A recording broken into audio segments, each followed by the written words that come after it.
अस्सलामुअलैकुम रहमतुल्लाहि वबरकातुहू। नमल novel by Nimra Ahmad. आज कंप्यूटर चेयर खा रही थी क्योंकि हनी सोफे पे बैठी थी, गोद में प्लेट थी और वो अभी तक खा रही थी। उनकी वन डिश पार्टी हो चुकी थी।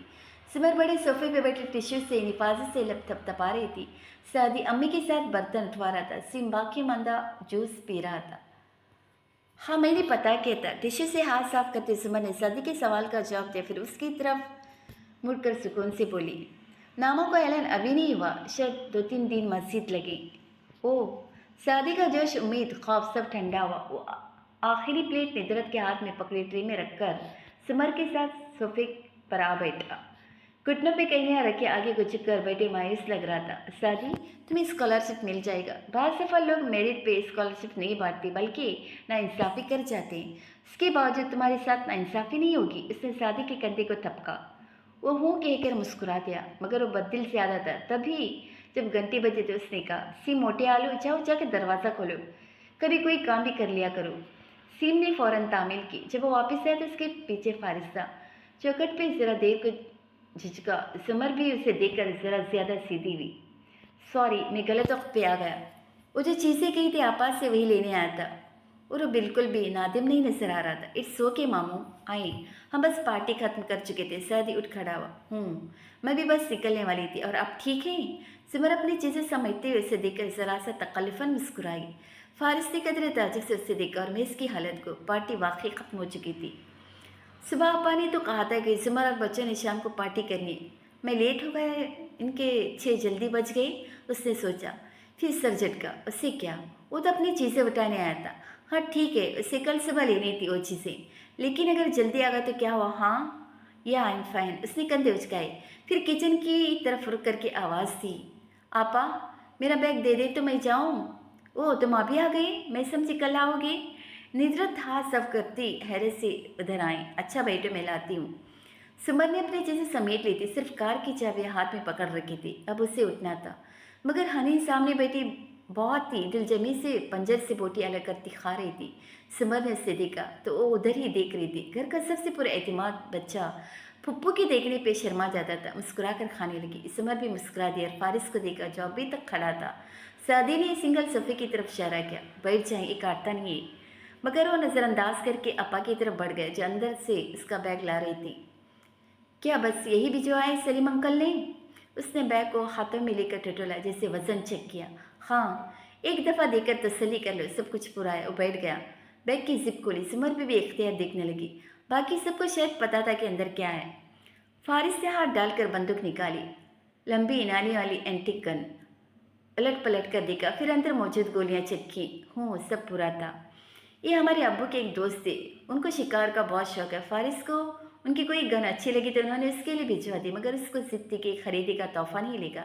यूँ करते करते उनको बाहर जाना पड़ गया, तो पेमेंट मिलने के बाद मेरी तरफ ड्रॉप करवा दी। निरत ने सिमर को देखते वजाहत दी। फारिस से जिप बंद करके सर उठाया तो उसी को देख रही थी। आपको गन्स पसंद है? ताजुब से उसने आबरू उठाई। फारिस ने 2-3 सेकंड उसकी आंखों में देखा, फिर आबरू उचकाकर बोला, बहुत ज़्यादा, क्योंकि गन्स इंसानों को नहीं मारते, इंसान इंसानों को मारते हैं। मेरा ही मतलब नहीं था। और आपकी पढ़ाई ठीक जा रही है? उससे बात बदली। सोफे के किनारे टिकी वो बस जाने की तैयारी में थी। मगर उसे देखते हुए फारिस ठहरा। आपने जो पिछले हफ्ते हैंडआउट फोटो कॉपी करवा कर क्लास में दिया था, मुझे नहीं मिला। ओह, मगर वो तो आप कहने के बाद दिया गया था। शायद अभी मेरी कोई अहमियत नहीं है वहाँ। उसने शान उचका दी। सिमर फिक्रमंद हुई। फिर तो आपको तीनों टॉपिक समझ में नहीं आए होंगे। सब ऊपर से गया। हाथ से सर के ऊपर इशारा किया। अगर आपके पास वक्त हो तो? जी बिल्कुल, मैं कल नहीं परसों। थोड़ी पे उंगली रखे उसने सोचा। हाँ, परसों आप मेरे पास आइएगा क्लास से पहले। मैं तब तक आपके लिए वो नोट्स दोबारा कॉपी करवा दूंगी। Sure, thanks. उससे बस इतना कहा। हनीन अब हाथ धोने किचन में जा चुकी थी। सिमर जाने के लिए उठ गई, मगर उठने से पहले से चाबियाँ कुशन के पीछे रखी और उनको देखे बिना खड़ी हो गई। फारिस ने बैग कंधे पे डालते हुए कुन आँखें से देखा था। उसे छोड़ने बाहर गया। हनीन वापस आई तो जा चुकी, तो एकदम खिड़की के पास जाकर खड़ी हो गई और पर्दा हटाकर बाहर देखने लगी। फारिस पुतलियाँ सकेट कर बगौर हनीन को देख रहा था। दफतन और चहकी चेहरे पे सारे जमाने की खुशी दराई। फुफ्फू फिर भूल गई और जल्दी से सोफे तक गई। ऊपर नीचे हाथ मारा, कुशन परे किया। ये रहा चाबियों का गुच्छा। उसने फातिहाना अंदाज में वो उठाया और राहदारी की तरफ लपकी। फारिस को यहाँ तक आवाज़ें आ रही थी। सुमरा और सदी वापिस आए थे। फूफू चाबी भूल गए, सादी ने पुकारा। हनीन उनको चाबी दे रही थी। सिमर कुछ कह रही थी, हर दफ़ा का मामूल। सादी हर दफ़ा हैरान होता, फिर कभी हंस देता। अब भी हंस दिया और चली गई। घर खामोश हो गया। हालांकि वो तो इतना बोलती भी नहीं थी। खामोशी साथ लाती थी, खामोशी छोड़ जाती थी। हनीन वापस आई तो उसका चेहरा गुलनार हो रहा था। बड़ी फुर्सत से उसने प्लेट उठाई और किचन में चली गई। कुछ देर बाद जब फारिस उनको खदाफिज कहकर बाहर निकला तो गाड़ी में बैठते बैग पिछली सीट पे फेंका, डैशबोर्ड का खाना खोला, इधर उधर चीज़ें पलटें, फिर वो मिल गए फ़ोटो कापी शुदा नोट्स। वो उसी उठाए बाहर निकला। सड़क किनारे कोड़े के बड़े से डिब्बे के ऊपर खड़े होकर दोनों हाथों में उसे पकड़ते उसके 4 टुकड़े किए और अंदर फेंक दिया। फिर दूर आसमान को देखते हुए गहरी सांस ली। अब मुँह से निकल जाए कुछ तो बंदा क्या करे। शाह ने उचका कर वापस हो लिया। कारदार्स का किसरे अपनी पूरी आबताव से उस सब्जेदार पे खड़ा था। लॉन में बावर्दी मुलाजिमों की आमदोरफ्त जारी थी। सारे बकिया मांदा काम जल्दी जल्दी निपटाए जा रहे थे। शादी में दिन न होने के बराबर रह गए थे। सादी यूसुफ ने मेन डोर के सामने खड़े होकर चंद गहरे गहरे सांस ले। एक आदमी मरवत में पेशकश करे और मैं फ़ौरन से पहुंच जाऊँ, क्या अच्छा लगता है? अभी जब वो फारिस से मिला था तो उसने पूछा था, अच्छा लगता हो या बुरा? मैं निकल रहा हूँ। अब तुम इधर बैठकर टीवी देखो, दीवारों से बातें करो या हाशिम से मिलाओ, तुम्हारी मर्जी। वो चाबी और वॉलेट उठाते ही बोला तो सादी ने तंदे से उसे देखा। ऐसे सलूक करता है कोई मेहमान के साथ? मेहमान कौन? फारिस ने सर उठाकर वाकई ताजुब से पूछा। छोड़े यार, वो बददिल हुआ। अच्छा आप चाहें, मगर वो जो मुझे पहचाने ही ना तो? लो, हाशिम कभी कुछ भूलता है? फारिस ने सर झटका। उसके अंदाज पे सादी ने गौर से उसे देखा। आपकी अपनी कजिन से नहीं बनती क्या? उस दिन भी आपने उनसे कोई बात नहीं की थी? देखो यार, फारिस ने हाथ उठाकर दो टुक कहना शुरू किया। वो होगा अच्छा आदमी, मेरा सारा ननियाल होगा अच्छा, मगर वो मेरे जैसे लोग नहीं। हम तुम तो ड्राइवर होटल पे माश की दाल खाकर मीठी चाय पीकर वहीं चारपाई पे लंबे लेट जाने वाले बंदे हैं, मगर ये और तरह के लोग हैं, मम्मी डैडी टाइप। मैं उनसे कभी घुल मिल नहीं सकता हूँ। अब तुम जा रहे हो या तुम्हें अंदर लॉक कर जाऊँ? और वो अब दरवाजे के सामने खड़ा था। बजाया भी नहीं था, मगर अंदर से जैसे उसे देख लिया गया था। दरवाज़ा खुला और फलफाइनी मुलाजिमा मेरी एंजी मुस्कुराती हुई खड़ी थी। Good evening. थैंक्स। मैं हाशिम घर पे हैं? मामू की गज़ीन को क्या कहकर पुकारना चाहिए समझ में नहीं आया। और आप कौन? मैं सादी हूँ। असल में उन्होंने कहा था कि सादी यूसुफ खान फारिस साहब के भांजे। मिस्टर कादा ने आपके बारे में इतला कर दी थी। अगर वो ना होते तो उनके अहकाम के मुताबिक मैं आपको स्टडी में ले जाती, लेकिन चूंकि वो हैं इसलिए आप इधर आ जाइए। मैरी ने इतनी खुशाखलाकी से मुस्कुराती व अदब से अंदर आने का इशारा किया कि वाकई हैरान हुआ। बहरहाल उसका एतमाद बढ़ा। वो अंदर आया, निगाहें घुमाकर ऊंची और आलिशान लिविंग रूम का जायजा लिया, और फिर जो कहता है कि इसे खूबसूरती मतोजा नहीं करती, इस दुनिया का सबसे बड़ा झूठा है। मुतासिर तो वो भी हुआ। कितना बड़ा और प्यारा घर है, मगर इतना ही कि अल्लाह उनको नसीब करे, आमीन और बस। मैरी के अकब में कदम उठाता और लॉन्च के वस में आया। एक लंबे से चीज लिविंग के किनारे पे टांग जमाए मग से घूट भरती वो बैठी थी, जो यहाँ की मालकन लगती थी। सीधे भोरे बाल, गोरी नाजुक हाशम सी सियाह आंखें, दो उंगली से लॉकेट में पिरोया पत्थर छेड़ती आड़ पे सर उठाया, मुस्कुराई और सवाल नजर से मैरी को दिखा।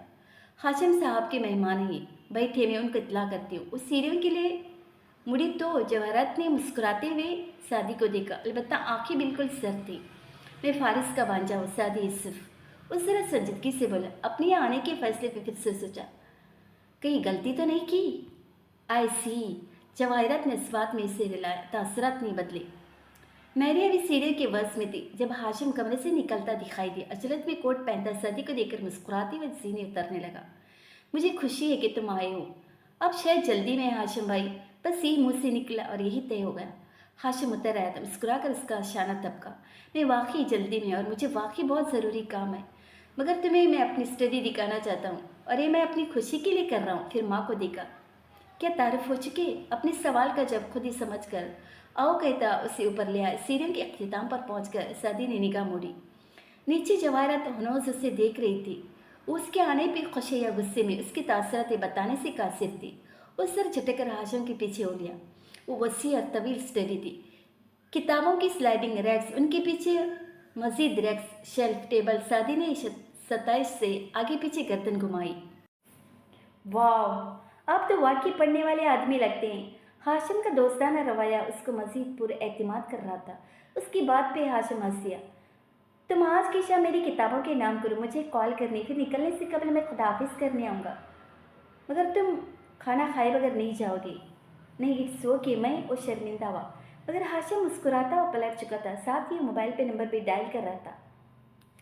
वो ऐसा ही था, बहुत एतमाद से, एक ही वक्त बहुत से मुआवज़ों को निपटाने वाला। नीचे जवाहिरात मग के आखिरी घूंट भर रही थी। सिर उठाकर उसने हाशिम को स्टडी से निकलकर अपने कमरे में जाते देखा तो मग रख कर खड़ी हुई, बारीक हील से चलती और लाउंज के सिरे पे बने अपने कमरे तक आई। अंदर का दादा आईने के सामने खड़े और उनसे टाई की नाट दुरुस्त कर रहे थे। एक सूट में मलबूस मुलाजिम उनके कोट के कंधे से हल्का सा ब्रश करके पीछे होकर तनकीदी निगाह से जायजा ले रहा था। क्या तुम मुझे मेरे शौहर के साथ तना छोड़ोगी? मुस्कुरा कर कहती जवाहरत आईने के साथ आ खड़ी हुई। मुलाजिम सर हिलाकर फौरन से बाहर निकल गया। कफलिंग्स उठाते औरंगजेब ने नापसंदीदा नजर उस पर डाली। क्या हाशिम तैयार हो गया?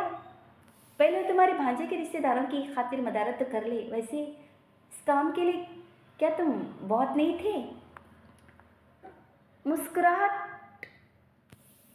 लबों पे थी मगर आंखें सिलग रही थी। फारिस के रिश्तेदार जब चाहे इधर आ सकते।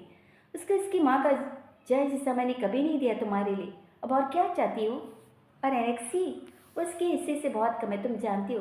तलखी से कहते हो टाइपिंग लगा रहा था। तुम्हारी बस में होता तो उससे और भी बहुत कुछ दे देते, मगर वो खुद ही कुछ लेने में इंटरेस्टेड नहीं। कितना अच्छा हुआ अगर तुम अपनी शक्ल मुझे कम से कम दिखाया करो। वो आईने में खुद को देखते माथे पे बल लिए बोले थे। जवाहरात की मुस्कुराहट खत्म हो चुकी थी। वह मुश्किल से जब्त किया। मैं जा रही थी, मगर तुमसे मुखातिब होने की तकलीफ मैंने सिर्फ इसलिए उठाई कि अगर हम तीनों जा रहे थे, फारिस का रिश्तेदार मेरे घर में अकेला क्यों है? क्या तुम्हारा दूसरा बेटा अपने कमरे में अपनी नाकामी का शौक नहीं मना रहा? वो जब मेज से पर्स उठाने आई थी, रुकी, झपट कर पर्स उठाया और घूम कर उसके सामने आई। उससे नाका मत कहो औरंगजेब। वो अगर पहले नंबर पर नहीं आता तो दूसरे नंबर से नीचे भी नहीं जाता। अगर स्टैनफोर्ड या हार्वर्ड नहीं जा सका तब भी 3 बेहतरीन यूनिवर्सिटीज़ उसे अप्रूव कर चुकी। और एक दफ़ा तुम उसका डीएनए टेस्ट क्यों नहीं करा लेते, ताकि तुम्हें भी मालूम हो जाए कि तुम्हारा ही बेटा है, और शायद फिर तुम उसकी कदर करना शुरू कर दो। शेरनी बबर चुकी थी। औरंगजेब अब कॉलर दुरुस्त कर रहे थे। वो मेरा बेटा है, मुझे अजीज, इसलिए जहाँ उसे देखना चाहता हूँ वहाँ नहीं है। अच्छा होना सिर्फ हाशिम जैसा होना नहीं होता। वो फारिस की बहन के बच्चे वो मुझे ज़्यादा काबिल लगे थे। जवाहिरा शौलाबार आंखों से उन्हें घूरती रही, फिर तेज़ी से पलट गई। बाहर आकर उसने मुअत्तब खड़ी मेरी को रोका। फारिस के रिश्तेदार को चाय वगैरह भिजवा देना, फिर रात का खाना खिलाए बगैर मत जाने देना, और उस पर नजर भी रखना। गहरी निगाह से घूर कर कहा। मेरी ने सर हिलाया। ऊपर हाशिम अपने कमरे से निकलकर स्टडी में जाते दिखाई दे रहा था। अंदर सादी कुर्सी पे बैठा किसी किताब के सफ़े पलट रहा था। वो इतना महमूद था कि जब हाशिम उसके करीब आया तो भी नहीं हिला, बस पढ़ता रहा। हाशिम ने गर्दन तिरछी करके किताब का असर वर्क देखा। ये कहाँ से निकाली तुमने? मैं तो इसे भूल भी चुका था। सादी चौंका, फिर इसे देखकर जल्दी से खड़ा हुआ। ओह, मेरा ख्याल था आप जा चुके हैं। बल्कि आप जाइए हाशिम भाई, वरना मुझे लगेगा कि मैं आपको डिस्टर्ब कर रहा हूँ। हाशिम ने जवाब दिए बिना किताब उसके हाथ से ली। उल्टी पलटी। पहले सफ़े पे कलम से लिखा था हाशिम का दार के नाम। शायद कभी ज़रूरत पड़े। फ़कत मोहम्मद अवला। वो हल्का सा मुस्कुराया। मोहम्मद अवला और मोहम्मद सानी ये 2 जुड़वा भाई थे मेरे साथ लॉ स्कूल में। मोहम्मद अवला ने मुझे किताब दी थी। खुद किसी ट्रॉमा से गुजरा था तो उसको शायद इस किताब ने ठीक होने में मदद की थी। वॉट एवर, मुझे तो याद भी नहीं ठीक से। उसकी पुस्तक को पढ़ने लगा। ये 13वीं सदी की किसी मुसलमान आलिम की लिखी गई किताब है। मैंने तब पढ़ी थी, अच्छी थी, मगर अब भूल चुका हूँ। क्या तुम्हें पसंद आई? उसने चौंक कर सर उठाकर साथी को देखा। बहुत ज़्यादा।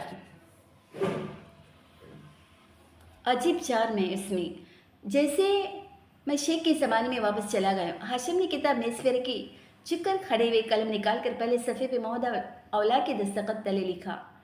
फर्दर रीडिंग प्लेजर ऑफ सादी यूसुफ। नीचे अपने साइन के तारीख डाली और किताब बंद करके उसे थमाई। पहली दफ़ा मेरे पास से कोई खाली हाथ नहीं जाता। अरे थैंक यू, मगर इसकी ज़रूरत नहीं थी। वो शर्मिंदा हुआ। ज़रूरत मुझे भी नहीं थी, मगर तुम ज़हीन लड़के हो और मैं ज़हीन लोगों से मुतासिर नहीं होता। मैं सिर्फ ज़हीन जमा मेहनती लोग से मुतासिर होता हूँ, और तुम वो भी हो। खाना खा कर जाना। कंधा थपक कर बिल्कुल किसी बड़े भाई की तरह कोट का बटन बंद करता मुड़ गया और तेजी से बाहर निकल गया। क्या बंदा है, सदी ने 27 से सोचा था। मैडम ने शाह के ऑफिस में खामोशी चाहिए थी। मेज के दोनों सिरों पे चाय के कप धरे थे। मैडम की तरफ वाला आधा था, मगर जुमर की चाय बालाई की तहे तले छुपी ठंडी हो चुकी थी। वो तनी हुई गर्दन और उससे ज्यादा तनी हुई नकुश के साथ सामने खातून को देख रही थी। आप क्या कहना चाह रही हैं? खुलकर कहीं जुमर। उन्होंने बहुत सुकून से कहा। जुमर ने सर को अस्बात में जंबिश दी। मैं खुलकर बात करनी आई थी क्योंकि मुझे लगता है मिसेस रमसवलागर्मी के आपने मेरिट पे स्कॉलरशिप देने की बजाय उन उम्मीदवारों को दिए जिनके तालीमी इदारों या खुद उन्होंने आपको इस काम के लिए कमीशन दिया है। और मुझे ऐसे मत देखिए क्योंकि यकीन है कि ऐसा ही हुआ है और मैं जुमर यूसुफ हूँ, इसलिए मैं करूँगी कि मैं आपके इदारे के खिलाफ एक चार्ज शेयर करूँगी और पिछले 10 साल के रिजेक्ट हुए उम्मीदवारों को तलाश करके सामने लाऊंगी जिनका हक बिल्कुल शादी की तरह मारा गया था। उनका मुआवजा उन बच्चों से करूँगी जिनको आपने स्कॉलरशिप दिए और न सिर्फ ये मुआवजा मीडिया पे आएगा बल्कि आपके असासा और बैलेंस की तमाम तफसील समेत मैं कोर्ट में जाऊँगी, जिसके नतीजे में आपको अपनी जॉब छोड़नी पड़ेगी। आपका घर बच्चे सब मुतासर होंगे, इसलिए आप हर उस बच्चे का नाम लिस्ट से खारिज करें जिसका नाजायज़ स्कॉलरशिप दिया गया है। वो खामोश होकर पीछे गई तो मैडम रिमशा ने सर हिलाया, तहम्मुल से जैसे गहरी सांस खारिज की और इसी इत्मीनान से देखा। आपने कह लिया सिमर और अब मैं आपके कहने की मुंतजर हूँ। उसका लहजा बेलचक था। मैडम रिमशा झुके, दराज से एक फाइल निकाली, सीधी होकर इसके आगे रखी और बोली, इसके पहले सफ़े पे शादी का रिकॉर्ड और तमाम ख्वाहिश है और अगले सफ़े पे उन 5 बच्चों की। इसे एक नज़र देख लीजिए, इसके बाद आप जिसका नाम कहेंगे मैं निकाल कर डाल दूंगी। सुमन ने तंदी से उनको देखते फाइल उठाई, खोली और पहला सफ़ा सामने किया। शादी की कॉल पढ़ते गर्दन मजीद ऊंची हुई, आंखों में फ़क्र दर आया। अबरू उठाकर उनको जताती नज़रों से देखा और फिर निगाहें झुकाकर सफ़ा पलटा।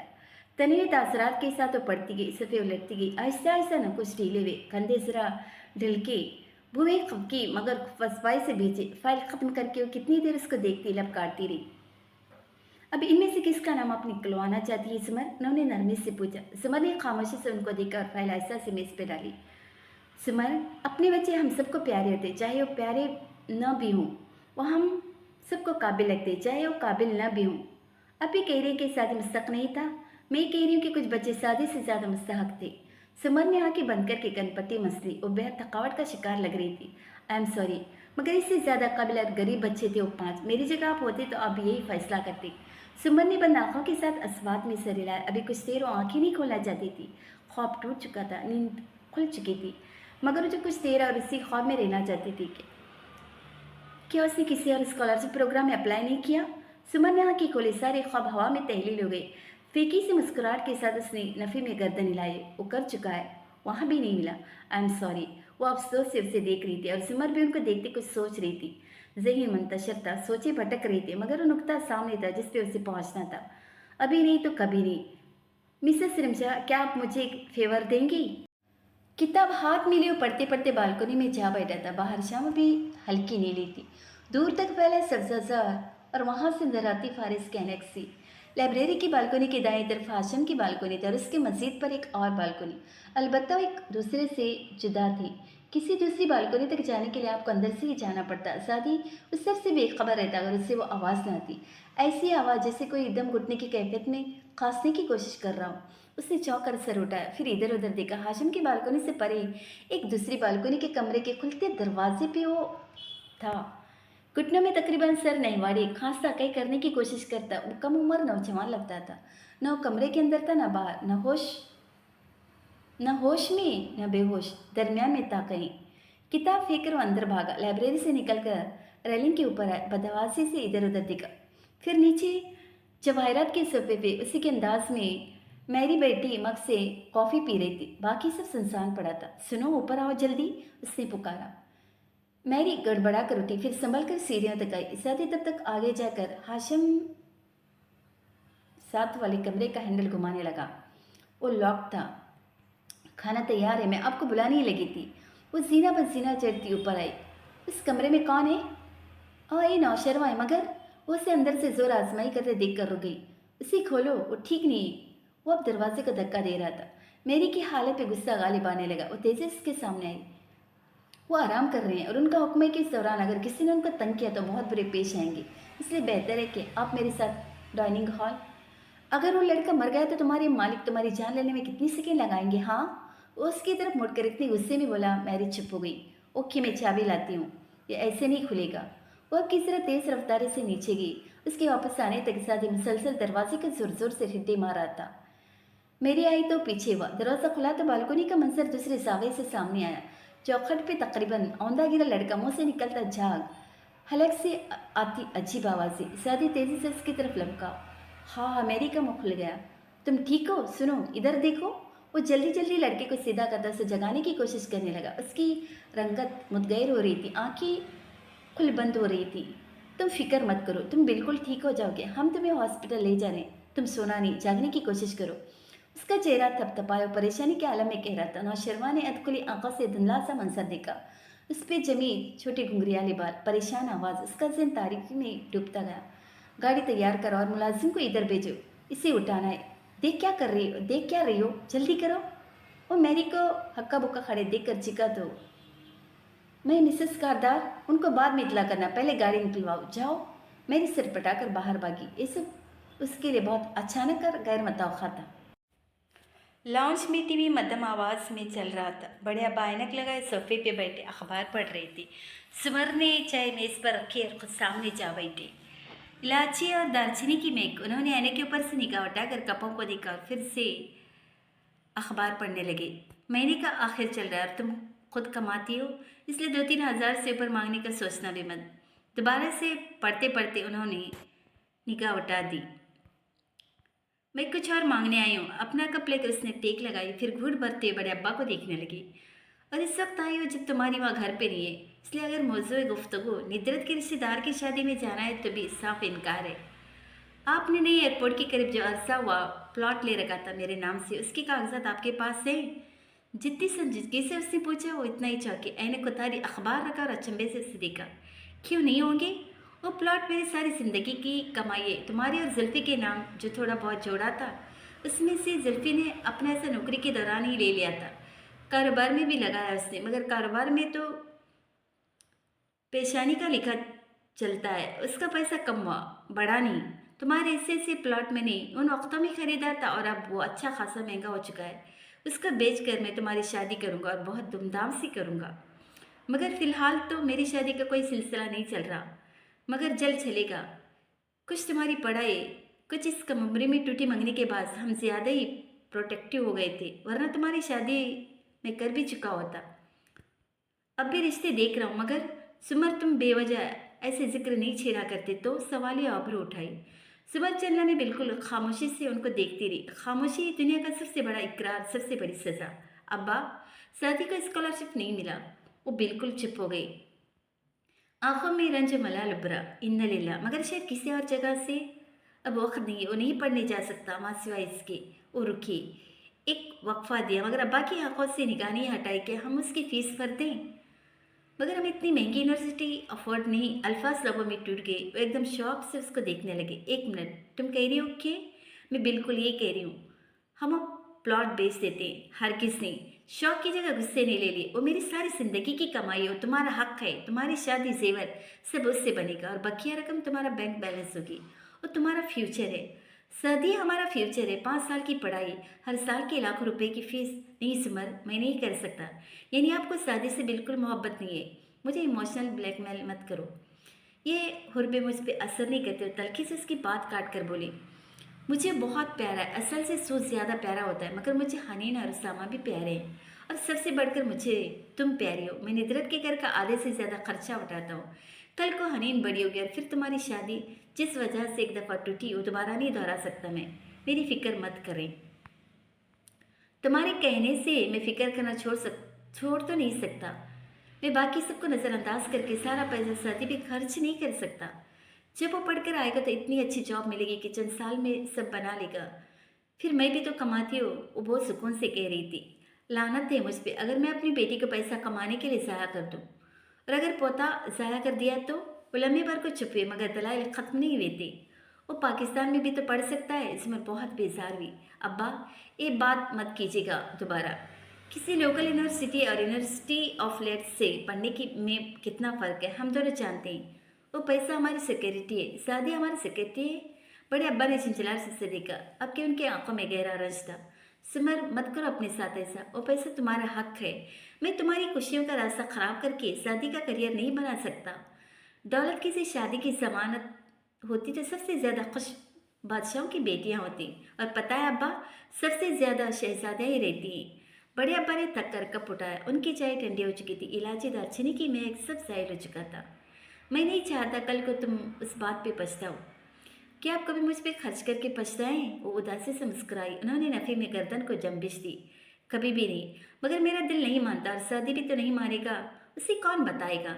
मैंने मैम रिमशा से बात कर ली और ये समझेगा कि वो स्कॉलरशिप पे जा रहा है, क्योंकि अगर उसे पता चलेगा तो पैसे आप दे रहे तो कभी नहीं लेगा। मैं नहीं दे रहा, तुम देना चाह रही हो, मगर मैं तुम्हें इसकी इजाज़त नहीं दूंगा, बिल्कुल भी नहीं। वो फिर से मुज़ाहमत करने लगे थे। सुमन ने आखिरी घूंट पिया, कप मेज़ पे रखा, हाथ गोला झाड़ कर खड़ी हुई। ऐसा यॉर्नर के बात शुरू करने से पहले मैंने पूछा था कि आपके पास कागजात हैं या नहीं, तो जनाब वो कागजात मेरे पास हैं और मैं प्रॉपर्टी डीलर से पहले बात कर चुकी हूँ। इसलिए अगर आपने मुझे रोकने की कोशिश की तो मैं आप पे मुकदमा चला लूँगी। और कम अज़ कम मेरे उल्के अहबाब में तो कोई अच्छा वकील मेरे खिलाफ आपका केस लड़ेगा नहीं। और अगर कोई मिल भी गया तो आपको तो अगले 7 साल तो मैं आपको कोर्ट के चक्कर ज़रूर लगवाऊंगी।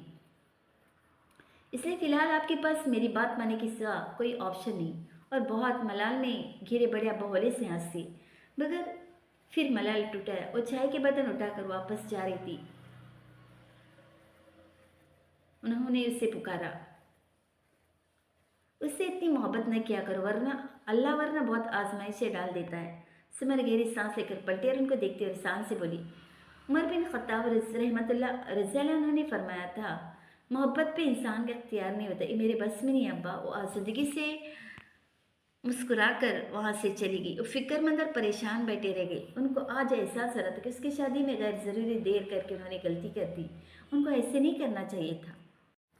अस्पताल की मरमरे राहदारी में हील से भागते कदमों की आवाज़ पे सादी ने सर उठाया। जवाहरात अपने शोहर के आगे तेज से आ रही थी। अपने सारे मेकअप और तैयारी के बावजूद उसका सफ़ेद पड़ा परेशान चेहरा किसी से छुपा नहीं था। सादी के पास हो रुकी, मद्दाहश नजर से बंद दरवाजे को देखा और फिर उसे, शेरू कैसा है? वो ठीक है। हाशिम गाय औरंगजेब करीब आए। सादी ने कमरे की तरफ इशारा किया, वो अंदर है। आपके छोटे बेटे को होश आ गया, उसको फूड पॉइजनिंग हो गई थी। औरंगजेब आगे बढ़ गए, मगर जवाहरात वहीं खड़ी मुस्तरब सिलकती नजरों से देख रही थी। क्या हुआ था शेरू को? सादी ने एक नज़र औरंगजेब पे डाली जो कमरे का दरवाज़ा खोल रहे थे। मेरे सवाल नज़रअंदाज नहीं की जाते, जो भी नाम है तुम्हारा। वो दबी दबी से गुर्राई थी। मैं अपना अकेला घर तुम्हारे ऊपर छोड़ कर गई थी। अगर मेरे बेटे की इस हालत की जिम्मेदार तुम हो तो तुम भुगतोगी। मिसेस कारदार, आपके अकेले घर के 2.5 दर्जन मुलाजिमीन इस बात की गवाह है कि आपके बेटे की तबीयत खराब थी और मैं उसे सिर्फ अस्पताल आने का कसूरवार हूँ। उस शाम में उससे मिलने वाले लड़के से ज़्यादा संजीदा और समझदार लग रहा था, मगर जवाहरात के तने तासरात हनूस वैसे ही थे। किस किस्म की चीज़ से फूड पॉइजनिंग हुई उसे? वो मुश्तबा गुस्से भरी नजर से उसे देखते फिर से गुर्राई। उसने दोपहर को वही खाया जो हम सब ने खाया था। उसे फूड पॉइजनिंग नहीं हुई। जवाहरात के आंखें तहिर से फैले। क्या मतलब? तुमने अभी कहा? मैं नहीं चाहता कि कारदार साहब को ये बात इससे पहली दफ़ा मिलने से पहले पता चले। जेब से एक पैकेट निकाल कर उसके सामने किया। एक ड्रग्स मुझे इसके पास से मिली और खाली सिगरेट भी। आपके बेटे ने मुंशियात की ओवरडोज ले रही थी जिससे इसकी जान भी जा सकती थी। जवाहरात की हालत यूँ हो गई जैसे सांप ने डंक मार दिया हो। सफ़ेद चेहरा और फटी फटी निगाह से उसने साथी के चेहरे से हाथ में पकड़े पैकेट तक का सफ़र किया। तुम ये कह रहे हो कि मेरा बेटा एडिक्ट है? सिर्फ मैं नहीं, डॉक्टर ने भी यही बताया। यकीनन वो कुछ अरसे से ड्रग्स ले रहा था। जवाहरात ने बोलने की कोशिश की, मगर सारे अल्फाज हलक में कांटे बनकर अटक गए। उसके अंदर बाहर जख्मी हो गए। आंखों में नरमी उतरी, मगर बेचैनी से नफ़ी में सर हिला रही थी। मेरा बेटा, वो 24 घंटे मेरे सामने ही रहता है। मुझे कभी क्यों नहीं लगा कि वो ड्रग्स लेता है? आजकल के लड़कों को पता होता है कि उन्हें कितनी मिकदार लेनी है और बहुत महारत से वो ये फ़न सीख जाते कि उन्हें लोगों के दरमियान होते भी खुद को नॉर्मल कैसे जाहिर करना है। और फिर साथ बैठे शख्स को भी इल्म नहीं हो सकता कि लड़का मंशियात का ज़ेर असर बैठा है। ये भी डॉक्टर ने कहा है। जवाहरात ने हल्का सा असबात में सिर हिलाया। तने तासरा ढीले पड़ गए थे, कंधे भी ढलक चुके थे, मगर वो जिंदा है मिसेस कारदार, और ज़िंदगी से हम कोई नियामत नहीं होती। उसको मोहब्बत से समझाएगा, वो पलट आएगा। आपने सुना तो होगा कि मोहब्बत फातिया आलम। मुझे घर जाना है, चलता हूँ। वो कहकर मुड़ने लगा तो जवाहरत तेजी से उसकी तरफ घूमी। क्या तुम उससे मिलोगे नहीं? इसकी फैमिली इसके पास है, मेरी फैमिली मेरा इंतजार कर रही होगी। वो जरा सा मुस्कुरा कर कहता पलट गया। जवाहरत एक टक से दूर जाती देखती रही। जब वो नजरों से गायब हो गया तो तेजी से प्राइवेट रूम के दरवाजे तक आई।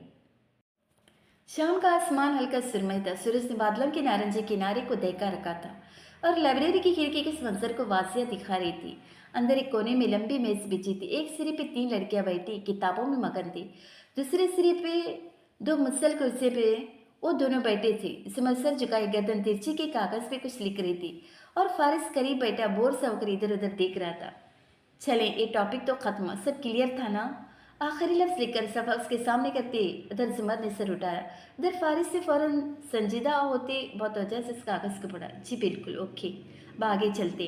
और नोट्स के सफ़े पलट कर अगले मौजूद पे आई। फिर कलम वाले हाथ को आदतन हिलाती रवानी से समझाने लगी। फारिस नोट्स को देखता जरा जरा देर बाद सर असबाब में हिला देता। बरह रास्त उसके चेहरे पे सिर्फ 1 बार निगाह डाल सका, फिर सर झुका लिया। सुमर का फ़ोन बजा तो रुकी। नंबर देकर मोबाइल कान से लगाया। जी सर, मैंने वो शीट आपको भिजवाई थी। और रुककर सुनने लगी। जी बिल्कुल, मैंने तमाम स्टूडेंट्स की हाजिरी दर्ज किए सिवाय हबीबा वकार की। मैंने दावत पर उसका खाना खाली छोड़ा है। वो घुंघरियाली लटको उंगली पे रोल करती कह रही थी। फारिस ने तिरछी निगाह उठाकर उससे देखा और फिर खिड़की के बाहर देखने लगा। सर, साफ बात है, इम्तिहान में बैठने के लिए 60% हाजिरी ज़रूरी है और इस बच्ची की हाजिरी 40% है।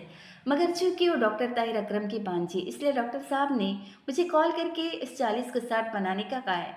सो मैंने खाना खाली छोड़ दिया क्योंकि मेरा कलम तो उसको 60 नहीं करेगा। आगे आपकी मर्जी, अब उसको 60 करे या 90, मैं बरीउल जमा हूँ।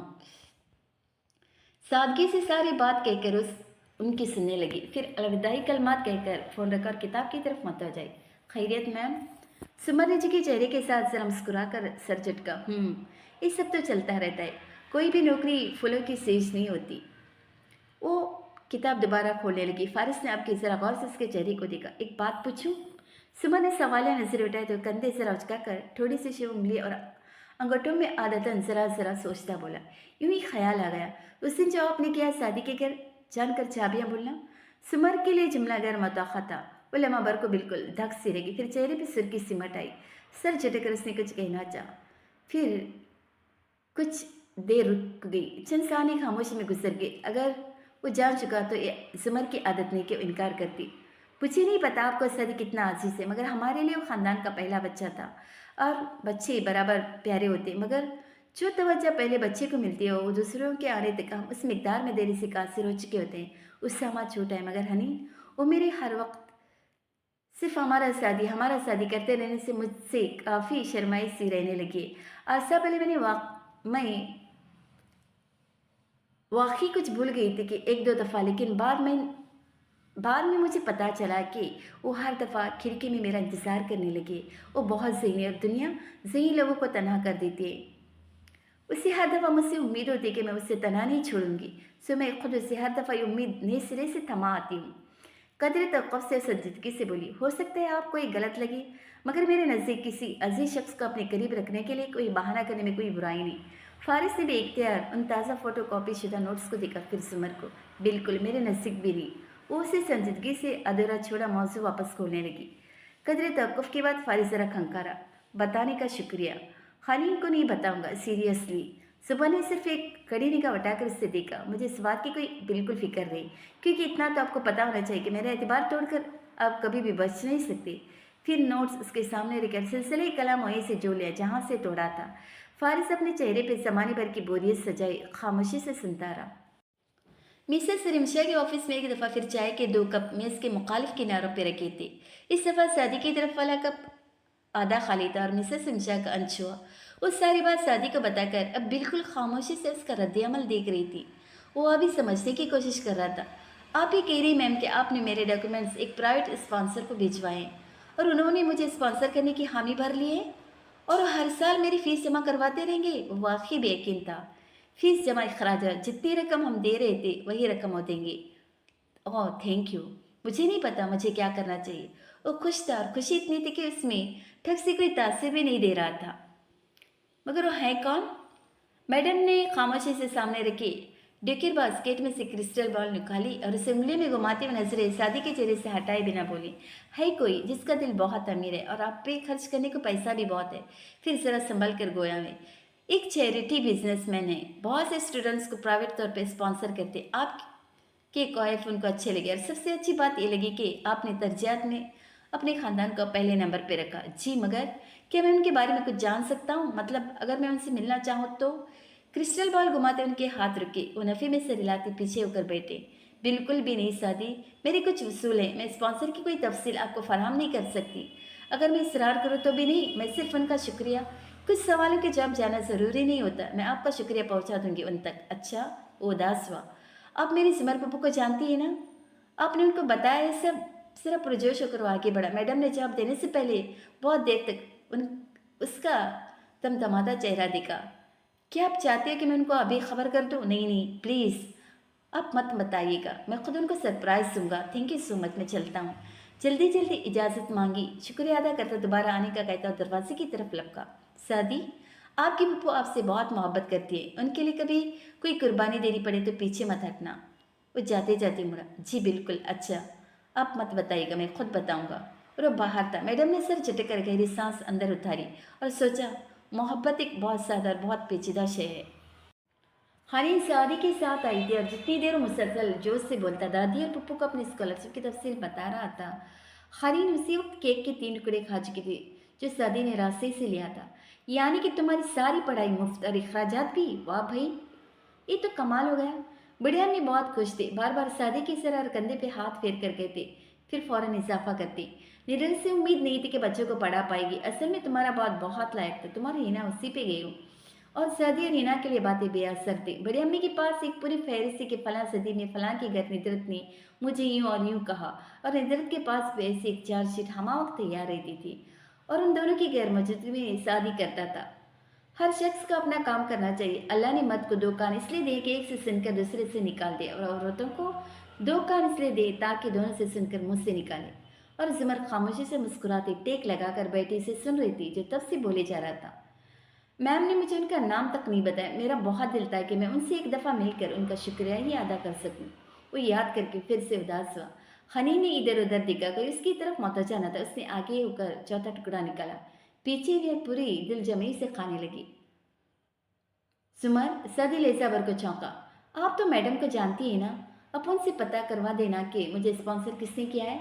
सिमर मनोज मुस्कुरा रही थी, मुतमईन और पुरसुकून। शादी की बात पे चंदन के वक्फे से बोली, ठीक है, मैं पता करवा दूंगी।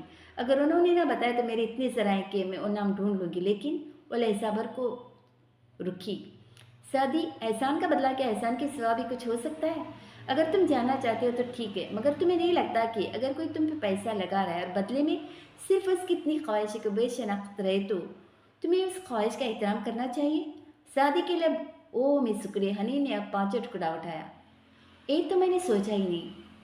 हाँ समझ, ठीक है रिए, उस आदमी के पास होगा फालतू का पैसा। ये ना हो कि तुम्हारे ऐसे कदम से नाराज होकर फीस देने से इनकार कर दे। बुढ़िया में बहुत समझदारी से कहने लगी। सिमर की मुस्कुराहट मनोज बरकरार थी। सादी ने समझ कर सिर हिला दिया, फिर आने पे पूछा, सच? जब हम दाखिल हुए तो खोकर साहब बाहर निकल रहे थे। ये वो प्रॉपर्टी डीलर है ना जिनके पास आपने मुझे भेजा था जब हम घर बदलने का सोच रहे थे? सिमर की मुस्कुराहट सिर्फ लम्हे भर को हल्की, फिर दोबारा मुस्कुरा दी।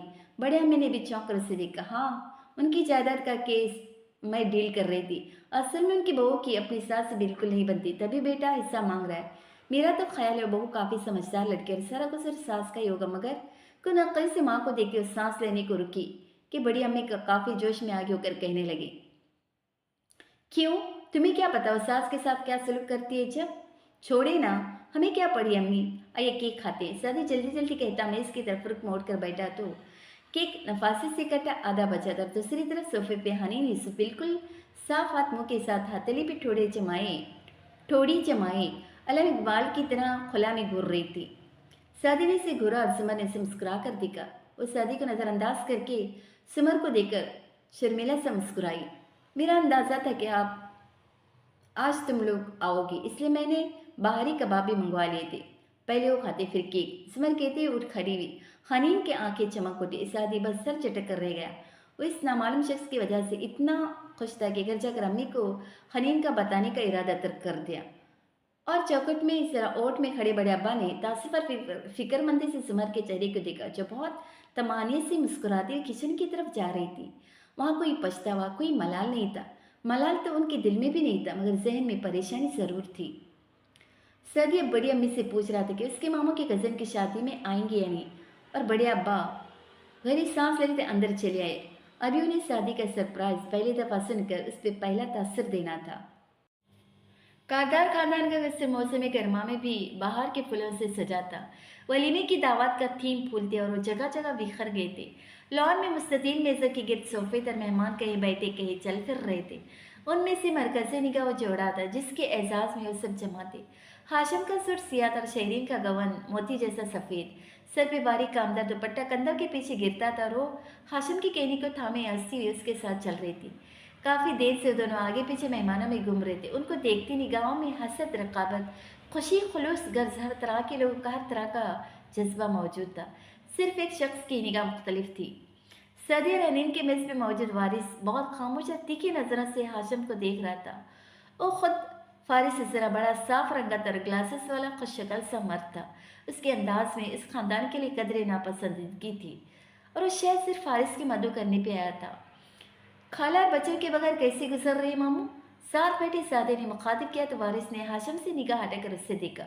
सादे अपने अकुलते सूट में जो उस पर ज़रा खिला था बड़ा बड़ा लग रहा था। बस अब तो सिर्फ 3 साल रह गए। वो धीमा सा मुस्कुराया। अब हमारी पार्टी में क्यों नहीं आए? सामने हथेली पे ठोड़ी गिराए बोर सी बैठी हानी ने नाराज़ी से पूछा। क्या इस किट्टू बेगम को खाने के अलावा कुछ नहीं सोचता? सादी, ये मेरे सवाल का जवाब नहीं है। अंग्रेज़ी फिल्मों के सारे बाएतमाद और तुरंत जवाब हनीन को याद थे।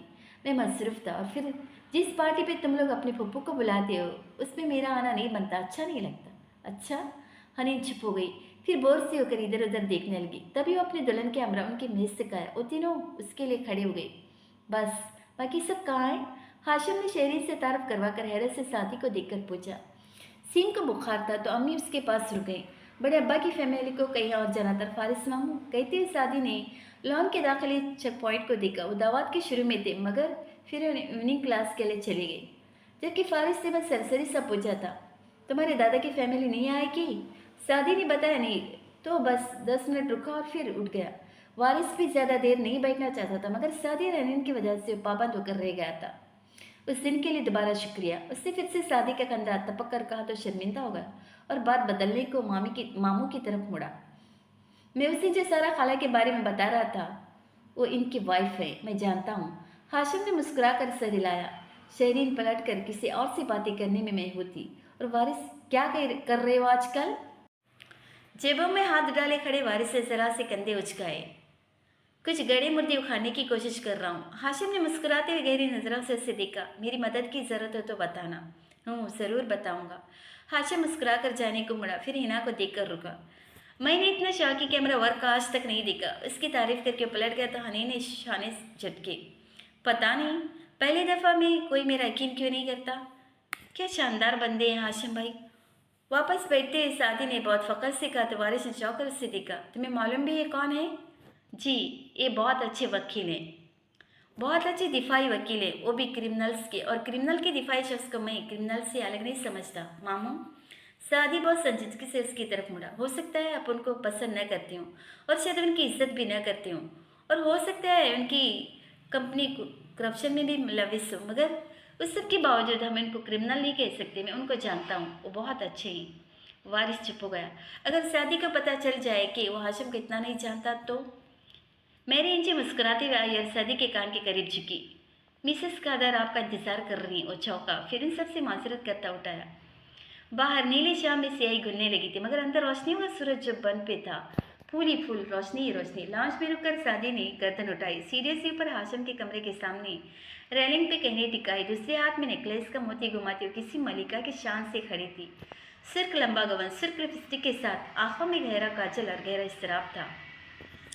सादी कदम कदम चढ़ता ऊपर आया, बिल्कुल जवाहरात के मुकाबिल। आपका छोटा बेटा कैसा है?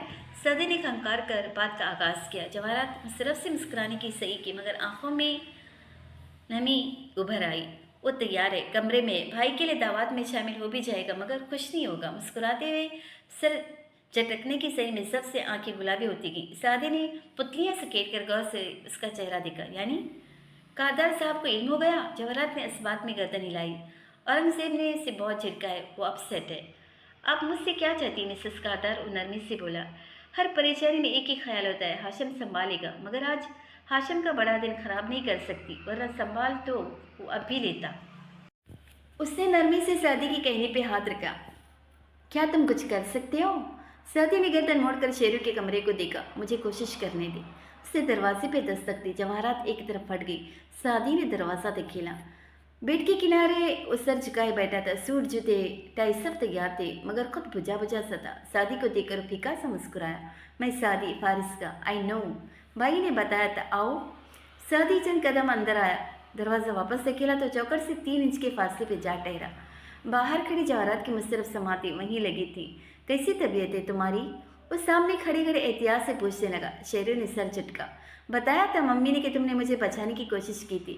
थैंक्स, मगर कारदार साहब को इल्म हो गया। मैंने तुम्हें बचाने के लिए कुछ नहीं किया। वो फिक्रमंद थी। मैंने उनको मज़ीद परेशान नहीं करना चाहता। जवाहरात ने चौंकर दरवाजे को देखा। शेरू भी चौंका था। वो मेरे लिए कभी परेशान नहीं हो सकती। फिर रुका। क्यों, वो आंखें परेशान थी? बहुत ज़्यादा।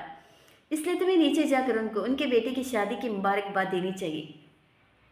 नौशेरवा के माथे पे बल पड़े, आंखों में खफकी इधर आई। क्या तुम्हें लगता है वो मुझे माफ़ कर देंगे? आवाज़ बुलंद होने लगी। मैं हार्वर्ड नहीं जा सका, कोलंबिया नहीं जा सका, मैं उनके ऑफिस में दिलचस्पी भी नहीं रखता। मैं ड्रग्स लेने लग गया था और इस रोज़ ड्रग्स के बाद मैंने खुद को अस्पताल पहुंचा दिया। उनको इतना मायूस किया खुद से। उस सब के बाद वो मुझे क्या समझते होंगे? सिर्फ अपना बेटा। वो जो गुस्से से बोले जा रहा था, झटका हाकर रुका। तेरे तासर ढीले पड़े। एक टिक शादी को देखे गया और माफ़ी, शुक्रिया, रिसारी, मोहब्बत। इन 3 चीज़ों के खून के रिश्तों में कभी ज़रूरत नहीं होती, सिर्फ रवैया दुरुस्त करना होता है और सब ठीक हो जाता है। और अगर उन्होंने मुझे डांट दिया, वो अंदर से डरा हुआ था। मैं तुम्हें एक कहानी सुनाता हूँ नौशेरवा। सादी ने सर झुकाए जूते से लकड़ी का फर्श मसलते कहना शुरू किया। मैं एक लड़के को जानता हूँ जिसका बाप स्कूल टीचर था। तनख्वाह कम थी और गुजारा मुश्किल से होता, मगर वो लड़का कभी भी अपने बाप के सामने ख्वाहिशात की फहरिस्त नहीं रखता था। स्कूल ले जाने को पैसे भी न मांगता, मगर जब वो 13 साल का था तो स्कूल फंक्शन के लिए उसे नए जूतों की ज़रूरत पड़ी। बल्कि ज़रूरत नहीं, सिर्फ ख्वाहिश थी, क्योंकि उसके दोस्तों ने नए जूतों की नुमाइश की थी और जिनमें रंग बिरंगी लाइटें लगी हुई थी। उस रोज़ उसने अपने बाप से कहा कि उसे भी वही जूते चाहिए। बाप कुछ देर को छुपा तो समझा कि बाप नहीं लेकर देगा। वो बाप से नाराज़ हो गया। उसने बाप से बात करना भी तर्क कर दी। रात उसके सराहने इसका बाप आया और कहा कि वो उसे कल जूते ला कर देगा, बिल्कुल वही जूते। मगर वो लड़का नाराज़ रहा, आंखें बंद करके सोता बन गया। सुबह उसका बाप स्कूल से जल्दी छुट्टी लेकर जूते की इस महंगी दुकान पे गया। जाने कहाँ से पैसे जोड़कर उसने वो जूते खरीदे और जब वो सड़क अबूर कर रहा था तो एक बस ने उसे टक्कर मार दी। लम्हे भर को नीचे देखता सादी खामोश हुआ। जब लोग उसके बाप की लाश को घर लाए तो साथ खून में नहाया जूतों का डिब्बा भी था। जूते आ गए नौशेरवा, बाप चला गया। अगर तुम उस लड़के को कहोगे कि शर्त पे कि उसकी ज़िंदगी 5 मिनट बाद ले जाएगी, उसका बाप उसके सामने आ जाए और उन 5 मिनट में सिर्फ उसको डांटे और वो सारी डांट सुनकर सिर्फ माफ़ी मांग सके, तो उस लड़के को 5 मिनट की ज़िंदगी भी कबूल होगी, क्योंकि अपनी ज़िंदगी के अगले 5 साल में उसने ये बात अच्छी तरह जान ली थी कि बाप का कोई रिप्लेसमेंट नहीं होता। नौशेरवा की रंगत जर्द पड़ चुकी थी। वो एकदम उठा और बाहर निकल गया। जवाहरात पीछे भी, मगर उसे देखे बगैर वो तेज़ कदमों से सीढ़ियाँ उतरने लगा। नीचे लाउंज में औरंगजेब खड़े किसी मुलाजिम को हिदायत जारी कर रहे थे। शेर उनके करीब रुका, झिझका, फिर उनको कुछ कहते हुए उनके गले लगा। शायद वो हाशिम की शादी की मुबारकबाद दे रहा था। औरंगजेब ने सुनकर से खुद से अलग किया। खफीस से कुछ कहते कोट का बाजू झाड़ा जैसे शिकन पड़ गई हो, मगर अब उनके चेहरे पे वो सख्ती न थी और शेरू का चेहरा दमक रहा था। जवाहरात ने आंखें बंद की, सारी नमी अंदर उतारी और फिर पलट कर कमरे में आई। सादी यूं ही सर झुकाई खड़ा था, हाथ पे सते हुए चेहरे के साथ हल्का सा मुस्कुराया। थैंक्स। वो कुछ बोल नहीं पा रही थी, इसके सामने जा खड़ी हुई। क्या वाकई औरंगजेब उस दिन शेरू के लिए परेशान हुआ था? और कैसे परेशान हो जाता है? उसे उल्टा ताज्जुब हुआ। जवाहरात ने मुस्कुरा कर सर हिलाया। शायद मैं भी शेरू की तरह कभी कभी उसको समझ नहीं पाती। वो एक सख्तगीर बाप है, मगर उसे सिर्फ हाशिम संभाल सकता है। खैर, कभी कभी आ जाया करो, तुमसे बात करके अच्छा लगता है। मैं लीड्स चला जाऊंगा जल्द, मुझे स्कॉलरशिप मिल गया है। Chemical engineering. शेरू भी इंजीनियरिंग पढ़ेगा, मगर वो तो मास्टर जाएगा, हाशिम भाई ने बताया था। जवाहरात ने एक नज़र सदी पे डाली और एक शेरू के कमरे पे। नहीं, उसने अभी फैसला नहीं किया। अच्छा, सदी को हैरत थी। फिर हाशिम भाई तो बिल्कुल श्योर थे। क्या तुम मुझे अपनी फैमिली से नहीं मिलवाओगे? मुस्कुरा कर खुद को कंपोज करते उसके साथ बाहर आई। सदी ने भी मुस्कुरा कर सिर हिलाया। वो दोनों हमरा चलते। जब सीढ़ियों के वश में थे तो जरात ने रुककर उसे देखा। अगर इस लड़के के वालिद जिंदा होते तो उस पर बहुत फख्र करती। सदी ने जवाब नहीं दिया, बस उदासी से मुस्कुराकर जीने उतरने लगा। शाम मगरिब में ढल चुकी थी और फारिस लाइब्रेरी के कोने वाली मेज पे बैठा बोर सा होकर बार बार घड़ी देख रहा था। सामने नोट्स और किताबें भी मुंतजर सी पड़ी थी। दफातन वो आती दिखाई दी। कंधे पे बैग, हाथों में किताबें, बाल जोड़े में बंधे, थके थके अंदाज में कुर्सी खींची, बैग रखा। फारिस फौरन सीधा होकर बैठा। मुझे नमाज में देर हो गई। उसको देखे बिना वो बैठ कर किताब खोल रही थी। फारिस ने सर को खम दिया। फिर लगा कोई और भी सामने खड़ा है। चौंकर चेहरा उठाया तो सामने वाली कुर्सी खींच कर जमशीद अफजल बैठ रहा था। इससे पहले कि फारिस नागवार से उसे रोकता कि भाई तुम किधर सिमर ने कहा। जमशीद को भी यही टॉपिक समझाना था। बैठे जमशीद, ये आज हम कवर कर लेंगे। किताब के सफ़े पलटते इशारा करते बहुत मसरूफ़ लग रही थी, थकी हुई भी। ऐनक लगाने वाला दुबला पतला थिएटर स्टूडेंट ताबदारी से सामने बैठा। फारिस ने तंद निगाह से इसे घूरा और जब से रुख फेर लिया। वो शदीद बदमिजा हुआ था, खुद इसे भी मालूम नहीं कि क्यों। सुमरा बॉल पेन हाथ में पकड़े बारी बारी दोनों को देखते समझा रही थी। जमशेद जल्दी जल्दी रजिस्टर पे नोट्स लेने में मगन था और फारिस गाय बका एक उखड़ी उखड़ी सी नज़र इस पर डाल लेता। ये बनेंगे वकील। जिसने एक फूंक मारी और इसने उड़ जाना है। 10 मिनट बाद वो लड़का उसके लिए नाकाबिले बर्दाश्त हो गया था। वो कुछ पूछ रहा था। जुमर दोबारा उससे वही बात समझा रही थी। फारिस की बेजारी बढ़ने लगी। तभी जुमर का फ़ोन बजा। कॉल ज़रूरी थी। वो माजरत करती उठकर बाहर चली गई। उसने बहुत फुर्सत से पुतलियाँ सुकेल कर उस चश्मिश को देखा, फिर उसके सामने उंगली से मेज़ बजाई। रजिस्टर पर लिखते लड़के ने छौंक कर उससे देखा। वो किताब पकड़ाना। तहक्कुम से मेज़ के दूसरे सिरे पर रखी किताब की तरफ इशारा किया। ताबदारी से सिर हिलाते जैसे ही उठा, फारिस ने उसकी किताबों के साथ रखा। उसका मोबाइल उछक कर अपनी जेब में रखा। लड़का वापस आया। किताब सामने रखी, रजिस्टर फिर से खोल लिया। फारिस ने हथेली इसके सामने की। सिर्फ फ़ोन देना अपना, मेरा क्रेडिट नहीं है, एक कॉल करनी है। लड़के ने मुस्कुराकर अपनी किताब हटाई, फिर रजिस्टर हटाया, फिर नोट्स एक तरफ की। मुस्कुराहट गायब हुई। वो परेशान सा चीज़ें उलट पलट करने लगा। फिर जेब थपथपाई। नहीं देना तो न दो, बिगड़े मूड से बोला। नहीं, अभी तो मेरे पास था, अब बिल देंगी ज़रा। लो, मेरा क्रेडिट होता तो तुमसे क्यों मांगता? उसने नाक से मक्खी उड़ाई। वैसे आखिरी दफ़ा कहाँ इस्तेमाल किया था फ़ोन? वो हॉल, डॉक्टर अब्दुल बारी के ऑफिस के सामने। वो तो 2 ब्लॉक्स दूर है, रास्ते में गिरा होगा। अब तक तो कोई ले उड़ा होगा। यूं करो, वापस जाओ और रास्ते का एक एक पत्थर उठा कर देखो। शाबाश। साथ ही इसका शाना थपथपाया। वो सिंगल फसली हिल कर रह गया, फिर जल्दी जल्दी चीज़ें समेटता वहाँ से भागा। सिमर जब आई तो चिंगम चबाता फारिस अकेला वहाँ बैठा था। उसने ताज्जुब से खाली कुर्सी को देखा। ये कहाँ गया? पता नहीं, कुछ खो बैठा था। इतनी जल्दी में भागा कि मोबाइल भी छूट गया। लापरवाही से मेज पर के मोबाइल की तरफ इशारा किया, जिसको ऑफ कर चुका था। जुमर नागवारे से सर झटकते वापस बैठी। ये नॉन सीरियस स्टूडेंट्स भी ना नहीं, आप इसरार करते तो इसका इंतज़ार कर लेते हैं। आधा पौन घंटा ही लगेगा उससे। बहुत ही खैर ख्वाहिश से पूछा। कोई ज़रूरत नहीं है। उदरस्ती से कहती किताब खोलने लगी। उससे हिलाकर बहुत इनामाक से इसे सुनने लगा। अब वो बहुत बेहतर महसूस कर रहा था। उस ऊंचे और नफीस लॉन्च में न फूल थे न उस दिन की रौनक। एक किनारे पे कदावर खिड़की के साथ 2 कुर्सियां साथ साथ रखी थी। उनके दरमियान छोटी मेज़ पड़ी थी। एक कुर्सी पे जवाहरात टांग पे टांग जमाए बैठी, गर्दन जरा तिरछी के बाएं हाथ पे बैठी सादी को मुस्कुरा कर सुन रही थी। जो आगे को होकर बैठा अपने हाथों को देखता कह रहा था। फिर अब्बू के एक्सीडेंट के बाद अम्मी ने टीचिंग शुरू कर दी। अब तो रिटायर्ड होने वाली हैं। सेहत बहुत अच्छी नहीं है उनकी। वो काफ़ी देर से बोलता अब खामोश हुआ। जवाहरात ने मुस्कुरा कर अबरू उचकाए।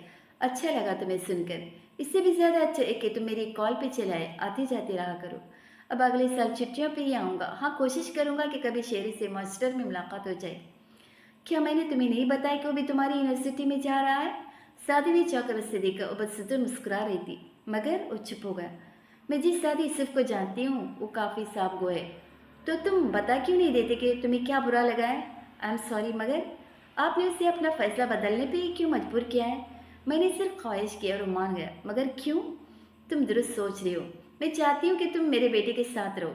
सादी ने उलझ कर उसे देखा। मिसेस कारदार, अगर आप चाहती हैं कि उसका ख्याल रखो तो मैं बेबी सिटर नहीं हूँ। अगर आप चाहती हैं कि उसको हर वक्त नसीहतें करता रहूँ तो मैं मुबल्लिग भी नहीं हूँ।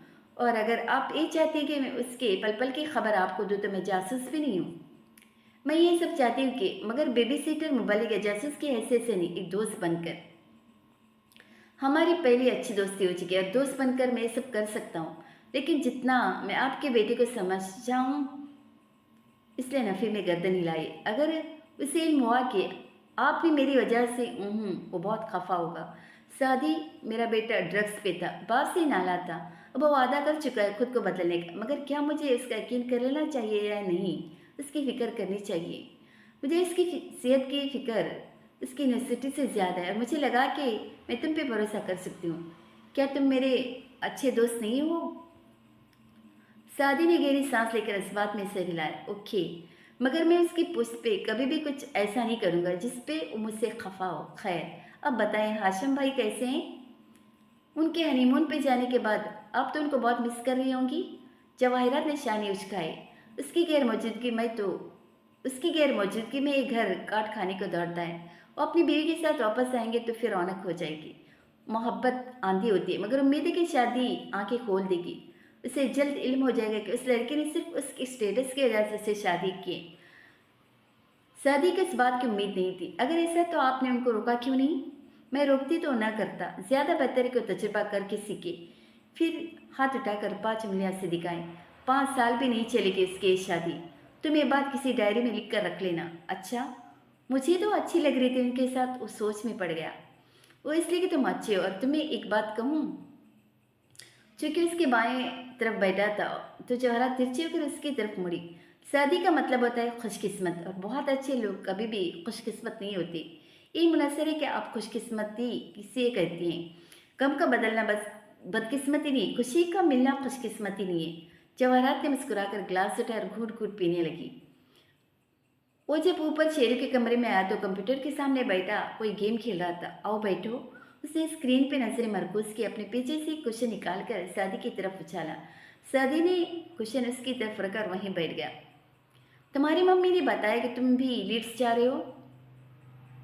हाँ, उन्होंने बताया था कि तुम्हारा भी वहीं दाखिला हुआ है। वो बहुत ईमान से गेम की तरफ मुतवज्जा था। एकदम बुरा समूह बनाकर की जोर से दबाएं और फिर उफ करके मेज पे मुक्का मारा। Game over. तुम अभी इसके 40वें राउंड पे हो? सादी ने ताज्जुब से स्क्रीन को देखा। मेरी बहन तो 110 राउंड कर चुकी है। शेरू बेयकीनी से उसकी तरफ मुड़ा। मैं मान ही नहीं सकता। 100 से ऊपर पूरी दुनिया में सिर्फ 3 लोग हैं और उनका नाम स्कोर की फहरिस्त में मैं तुम्हें दिखाता हूँ। उसे जैसे शादी की इस भड़क को जल्द से जल्द गलत साबित करना था। फौरन बटन दबाता कुछ खोलता गया, यहाँ तक कि एक फहरिस्त सामने आई। शादी खामोशी से देखता रहा। ए देखो, इस गेम में आज तक सिर्फ यही लोग। नौशेरों बोलते बोलते हलकला गया। फहरिस्त का दूसरा नाम जगमगाते इसके सामने था। हनीन यूसुफ। ये मेरी बहन है। शादी ने बिना कुछ जताए इशारा किया। नौशेरों बिल्कुल फटी फटी निगाह से उस अफराद की फहरिस्त को देख रहा था। बाकी बहुत से लोगों ने अपने नामों की जगह निक नेम्स भी रखे हुए थे। अगर हनीन का कोई और निक होता तो उस शादी को झूठा करार देता। खैर, पहले पे तो फिर भी नहीं है। शेरू ने बजाय लापरवाही से नाक से मक्खी उड़ाई। शादी की नजरें फहरिस्त के सबसे ऊपर वाले नाम तक उठ गई। उसे जरा आगे होकर पड़ा। वो निक नेम था, एंड सेवर आफ्टर। एक कौन है? बहुत दफ़ा हनी ने इसे फहरिस्त सिखाई थी, फिर भी उसने नोट शायद अब किया था। शेरू ने मस्कुरा शख्स की प्रोफाइल पे क्लिक किया। कोई अमेरिकन लड़के, इससे ज़्यादा मालूमात नहीं ओपन कर रखी। क्या तुम मेरे साथ खेलना चाहोगे? वो नई गेम शुरू करने लगा था। नहीं। शादी बोर सा होकर पीछे हुआ। मैं एक बात अच्छी तरह जानता हूँ ना शर्मा, कि मैं कोई भी गेम नहीं जीत सकता। मेरे पास पप्पू हनीन या हाशिम भाई जैसा दिमाग नहीं है।